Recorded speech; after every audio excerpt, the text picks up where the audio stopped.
Começa agora o programa Integração 5.0, o seu novo canal de comunicação do Encontro Indústria Porto.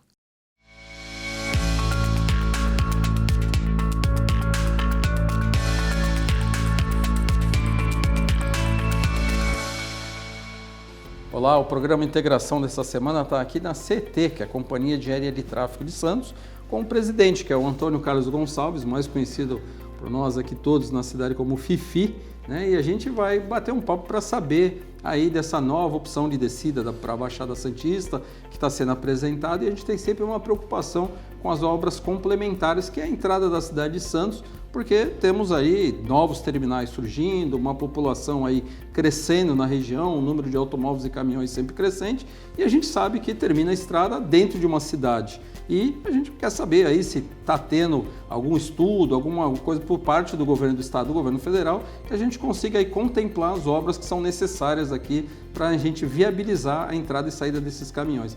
Fifi, muito obrigado pela tua participação. Como é que está o estudo com relação às obras complementares dentro da cidade de Santos? Então, primeiro agradeço o convite, prazer estar contigo. São obras interessantes porque no momento que você começa a entender o que é a Via Anchieta, porque Santos, a única chegada em Santos é a Via Anchieta. Sim. Né? A Via Anchieta ela foi concebida em termos de planejamento na década de 30. E praticamente 100 anos vai fazer agora. E ela foi entregue na década de 40. O que leva em consideração para nós é quando ela foi concebida, porque a partir daí foram obras. Né? Então, é uma via que chega com 2 faixas de rolamento, né? E as características do trânsito, as características mudaram totalmente. Né? Você pega a quantidade de caminhões que descem a serra hoje, a quantidade de caminhões que chegam ao porto. Caminhões bitrem. Bitrens que não tinha nessa época. E o que a gente percebe é que a terceira pista é para aliviar o acesso para o Planalto. Né? De alguma forma, hoje você já tem uma dificuldade tremenda para chegar no Planalto, por causa dos caminhões também. A grande maioria dos caminhões estão subindo a serra pelos imigrantes, eles congestionam imigrantes diariamente. Sim. E aí você tem 2 funis, do lado de Santos, a Anchieta, na chegada aqui embaixo, do lado do Guarujá você tem a Cônigo Domênico Rangoni, que é outro funil. Exatamente. Né? Do lado de Santos, o que a gente entende e vem conversando com o governo federal e com o governo estadual também, é que precisa ter uma nova alça de acesso para o porto. Tá. A alça hoje, a única existente, é da Alemão Industrial. Que já é congestionada. Totalmente saturada, porque ela serve o bairro da Alemão Industrial e a entrada do porto com 2 faixas de rolamento também. E aí, quando você tem uma falta de agendamento de alguns terminais da Alemão Industrial, os caminhões ficam parados à margem da Anchieta. E aí você não entra nem no porto, tampouco no bairro do São Manuel. Aí você tem um conflito de veículos pesados com veículos urbanos e prejudica demais o bairro de São Manuel. Então é fundamental que com a ampliação do porto, o novo terminal que está sendo programado, você tenha essa nova alça. E essa nova alça ela tem que sair antes do cemitério do Saboó, em Santos. Sim. E chegar dentro da área portuária. Porque se não houver essa nova alça, aí você vai ter uma dificuldade tremenda de chegar em Santos, porque a gente represa os caminhões em Santos, a partir da ponte lá do Casqueiro, divisa com Cubatão. Sim. Você tem uma alternativa de marginal que vai ao longo do São Manuel e chega até o viaduto da Alemão. Então ali você fica com os caminhões pesados, os caminhões que vão para o porto, e os veículos leves estão entrando na cidade normalmente. Com esse aumento da quantidade de caminhões à época que esse terminal estiver instalado, se não houver o acesso adequado para o porto, aí você vai parar de novo a Anchieta, como parava há alguns anos, principalmente na safra. Então, é uma discussão que está havendo constantemente. É importante que a gente tenha essa ampliação do porto, sem dúvida, para a região, para o município de Santos, enfim. Isso gera emprego, gera riqueza, mas é fundamental que a gente tenha infraestrutura, porque senão aí vai colapsar o sistema. E eu sempre falo, né, a gente quando vai debater o Encontro Indústria Porto, a gente envolve a Federação de Indústria de outros estados. E ano passado em Goiânia, eu apresentei para o pessoal, falei, olha, o problema do Porto de Santos, dos acessos, não é um problema regional, muito menos municipal, é um problema nacional. Porque se você não conseguir fazer o caminhão de soja chegue ao embarque dele, a soja que é sua fica aqui no campo, em Goiânia. Sim. Então esse é um problema que tem que ser debatido a nível nacional, Sim. porque a gente precisa colocar a carga para fora. O Porto de Santos é o maior porto da América Latina, só que ele já tem uma defasagem dos últimos 15 anos de obras de infraestrutura. Com um novo terminal aí que está sendo projetado aí mais ou menos 3 milhões e 700 mil TEUs por ano, ou seja, algo em torno de 7 a 8 mil caminhões novos por dia aqui na região, essas obras são fundamentais. Agora, você já tem uma estimativa de valores dessas obras complementares? Não, essas obras a CET está dando apenas assessoria para o governo do estado, né, dentro das premissas necessárias para o município de Santos. E a partir daí, cabe do governo do estado e do governo federal. Na verdade, é uma obra que está mais na mão do governo federal do que do estadual, né? Porque ele vai pegar uma região do governo, uma região administrada pelo governo federal, que é a região portuária. Só que o governo do estado aparece como partícipe desse empreendimento numa parceria também com a Ecovias, no alongamento de contrato e uma possibilidade da execução dessa obra. No acesso do porto é esse viaduto que eu te falei. Na saída do porto, que também se dá pelo mesmo viaduto da Alemoa hoje, o único viaduto existente, tem um outro projeto que o governo do estado estuda para o final, lá na região da Prodesan tem a usina de asfalto na Alemoa Industrial, ali tem uma interligação direta já para Anchieta, porque aí você não conflita os fluxos de entrada e saída na mesma região. Agora, são obras fundamentais, não tem como, essa é fundamental. Uma outra obra que a gente vem discutindo no governo do estado, que é a obra do túnel, Santos Guarujá, também é fundamental, como chega nesse túnel. Uma coisa é o túnel, outra coisa é a embocadura, outra coisa são os acessos, né? Então, são discussões, porque Santos é uma cidade com características consolidadas urbanisticamente, né? A gente fala da entrada da cidade, um lado da cidade tem os morros, outro lado tem o estuário, tem o mar. Então você não tem muita alternativa nessa entrada, nessa região. Então o que você precisa fazer? Segregar tudo que for portuário, veículo portuário para uma região e veículo urbano para outra região. Aí você consegue de alguma forma minimizar impacto. Você falou em 7 mil caminhões só para esse terminal, a gente lembra que tem 12 mil descendo diariamente, Exatamente. fora os que circulam na região. Então a quantidade é muito grande e a gente sempre reforça essa questão dos gargalos, porque é fundamental a terceira pista, sem dúvida, porque a hora que você vence o gargalo, você tem uma alternativa melhor para chegar no Planalto para voltar para a região da Baixada. Mas é fundamental os acessos também. Atualmente nós temos uma pista para descer de caminhão, que é a pista da Anchieta, né? Do lado direito, é a única pista que nós temos para chegar ao Porto de Santos hoje, caminhões, né? Essa pista existe há mais de 70 anos, nós só temos ela. E só com ela, chegando ao Porto de Santos, a gente já vê um grande congestionamento na chegada ao Porto de Santos, né? Tanto para quem vai para o Guarujá, porque todos acabam chegando via Cônego, e da Cônego vai para Santos, pelos Imigrantes, ou vai para o Guarujá. Com a criação da terceira via da Imigrantes, eles colocam, eu vi a reportagem, né, são 145% de aumento. 145% de aumento é muita coisa, né? Praticamente, né, eu acho que a gente teria que ter um outro porto para suportar a chegada dessa quantidade de veículos aqui. Não que seja impossível a gente chegar nesse número, né? Mas eu acho que hoje, só para atender o que nós já temos, ela seria totalmente interessante para nós, né? A gente já está atrasado já nessa solução. Já teria que estar aqui já pronta há muito mais tempo, né? E como ela tem uma previsão de ficar pronta daqui 6 a 8 anos, eu não vejo um aumento de 145% no volume de caminhões.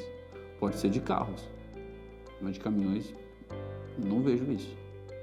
E não temos esse estudo também aqui no Sindisan. A chegada da terceira via, ela vai chegar no mesmo local onde nós já temos a via atual, né? Criada há 70 anos atrás. É o mesmo local que vai chegar toda essa quantidade de veículos e caminhões, né? Nós não temos as artérias, né, rodovias e avenidas para suportar essa quantidade. Hoje já não temos, porque hoje a gente já fica congestionado. A gente tem vários pontos de congestionamento. A gente tem pontos de congestionamento diários, né, na Alemoa, que ficou de ser feito o viaduto, e está para se sair esse viaduto, mas estamos no aguardo.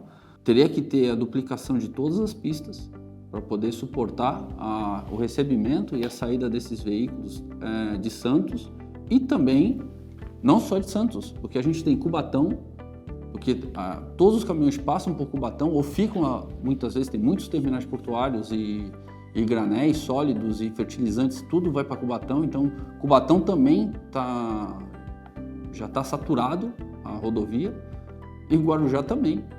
Então teria que ser duplicado tudo, teria que ser pensado, acho que numa estrutura não só da terceira via da Imigrantes, e sim do atendimento até o Porto de Santos. E o Porto de Santos, quando a gente fala Porto de Santos, impacta diretamente a cidade de Santos, a cidade de Cubatão e a cidade de Guarujá. Eu acho que os grandes desafios, André, eles estão no município de Santos e no município de Cubatão. Esses estão os grandes desafios, porque hoje, geograficamente, não tem muitas alternativas para minimizar esses impactos. O de Santos é esse que eu te falei. O do Guarujá, alguma outra coisa vai ter que ser pensada, que também tem uma serra com um morro do lado, e você chega com 2 pistas de rolamento no Porto do Guarujá, que cresce a cada dia também, né? Eu até tenho visto esse projeto apresentado agora, e eu nem tenho falado que é a terceira pista. Eu acho que é uma ampliação da segunda. Eu acho que a gente tem que pensar já, a partir do momento que a gente conseguir resolver isso, já começar a pensar numa terceira pista, porque a gente vai ter, assim, durante 10 ou 15 anos aí, um alívio com relação ao que a gente existe hoje. Mas a gente sabe que essa demanda crescente, ela vai continuar, ela vai ter, principalmente como você colocou, necessidade da margem esquerda do Porto de Santos, que é a cidade do Guarujá, que tem retroportuárias, áreas enormes, que podem ser utilizadas por Porto de Santos, que se forem utilizadas, é isso que está sendo projetado hoje, vai ser insuficiente, né? Sim. Então a gente tem que pensar nessa configuração como um todo. A cidade de Santos, uma cidade que tem um leito carroçável estreito, principalmente aqui dentro do centro histórico, das ruas ali do centro de Santos, porque são antigas, né? E a gente tem que separar, como você bem disse, o que é veículo portuário do que é veículo urbano, né? E para isso a gente precisa de, principalmente, infraestruturas de acesso largas e disponíveis para a gente poder receber esse trânsito aí. Então eu acho que isso tem que ser discutido, isso tem que ser apresentado, mas o que mais nos preocupa é essa distância, né, que a gente tem de ser tratado a nível de governo federal. Sim, que a gente sabe, porque hoje depende muito passar no governo federal, passar pelo governo do estado, para depois chegar no município, né, eu acredito que o município tem uma dificuldade muito grande de poder ter a segurança de que aquilo que está sendo apresentado vai ser concebido, porque de repente o governo do estado, o governo federal fala, não, vai ser esse o projeto, e as obras complementares não estão previstas, como é que faz? Voltando ao que eu disse inicialmente, você pega uma estrada que foi projetada no final da década de 30. Entregue em 40, e até 2025 continua a mesma coisa. A gente sabe que esse projeto dessa terceira pista, para ele ser implementado, leva no mínimo 6 anos. Exatamente. Então o planejamento não é do problema que tem aqui hoje, é o problema que vai ter daqui a 7 anos. Ou mais anos. Mas obrigado pela tua participação. Eu que agradeço o convite, sucesso e sempre bom estar contigo. Obrigado. Um abraço.